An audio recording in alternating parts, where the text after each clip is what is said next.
श्री गुरुचरित्र अध्याय पहिला कथासार श्री गणेशाय नमः। ग्रंथ लेखक सरस्वती गंगाधर यांनी ग्रंथाच्या आरंभी श्री गणेशाला वंदन करून ग्रंथ लेखनासाठी शक्ती ज्ञान आणि याचना केली आहे। त्याचप्रमाणे बुद्धीची देवता श्री शारदा हिला नमन केले आहे। लक्ष्मी सहित श्री भगवान विष्णू त्याचप्रमाणे पार्वतीसह भगवान शिवशंकर यांनाही विनम्रपणे अभिवादन केले आहे।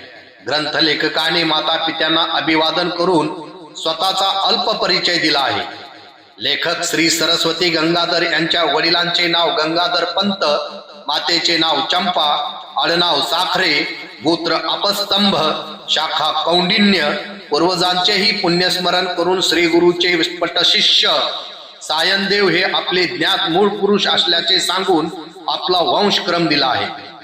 सायनदेवानंतर नागनाथ, देवराव, गंगाधर असा वंशक्रम सांगून श्री सरस्वती हे सायनदेवापासूनचे 5वे पुरुष आहेत।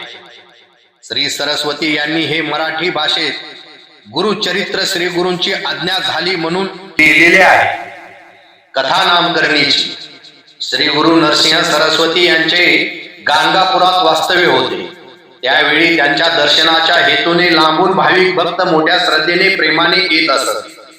श्री गुरूंच्या दर्शनामुळे आणि कृपा आशीर्वादाने त्यांचे हेतू सिद्धीला जात असत। त्यांना अपेक्षित फलांचा लाभ होत असे। सर्व प्रकारच्या सुखाची प्राप्ती होऊन समाधान आनंद लाभत असे। दुःखाचा नाश, संकट निरसन, दैन्य संकट परिहार अशा अनेक दुःखाच्या मुक्ततेसाठी भाविक श्री गुरूंच्या दर्शनासाठी येत असत। श्री दत्त स्वरूप श्री नरसिंह सरस्वतीची ख्याती नामकर्णी नावाच्या एका भक्ताच्या कानावर गेली। ती ऐकून त्याला गाणगापुरी जाऊन श्री गुरुचरणाचे दर्शन करावे असे मनापासून वाटू लागले। त्याने मनाचा निश्चय केला व श्री गुरुच्या दर्शनाच्या हेतूने तो निघाला। तो सारखा चालत राहिला। मनामध्ये श्री गुरुच्या दर्शनाची आर्तता लागली होती। मुखाने श्री गुरुचे नामस्मरण करीत होता। भूक तहान याचे त्याला भान राहिले नाही।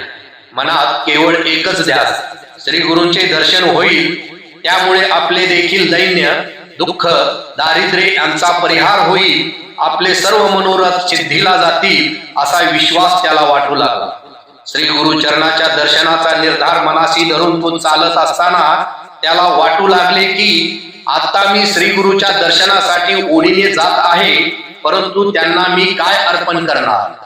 मी काहीतरी अर्पण केल्याशिवाय ते मला दर्शन देतील का? श्री गुरु तर माझी माता आहे, माता लेकराकडे काय मागणार? नामकर्णी मनात असे विचार करीत चालला होता। देवानी ध्रुवाला अढळ पद दिले, परंतु ध्रुवाने भगवंताला काय दिले होते? ध्रुवाने तरी देवाची भक्ती केली होती, परंतु आपण तर देवाची काहीही सेवा केली नाही, म्हणून श्री गुरु रागावले तर नसावेत असा प्रश्न नामकर्णीच्या मनात निर्माण झाला। व्याकुळ होऊन नामकर्णी श्री गुरुला कृपा वर्षाव करण्याची प्रार्थना करू लागला। सेवा घेऊन कृपा करणे हे काही दातृत्व नाही।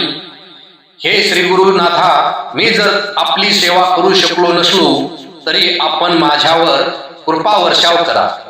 नामकर्णीची व्याकुळ अवस्था पाहून भक्त दयाघन प्रभूंनी त्वरेने धाव घेतली। भक्तांचे इच्छित पूर्ण करण्यासाठी प्रत्यक्ष श्री गुरु गाणगापुराहून येऊन अर्ध्या वाटेतच नामकर्णीला भेटले। मन्हा चक्षु समोर दिसणाऱ्या श्री गुरूंच्या मूर्तीच्या चरणी नामकर्णीने आपले मस्तक ठेवले। त्याच्या चरणावरील धूळ आपल्या जटेच्या केसाने झाडली। हर्षभराने त्याच्या डोळ्यातून आनंदाश्रू वाहू लागले। अशा प्रकारे भक्ताच्या हृदयात स्थिरावलेल्या श्री गुरूंना पाहून लेखक सरस्वती संतोष पावला। श्री गुरुदेव दत्त। श्री स्वामी समर्थ।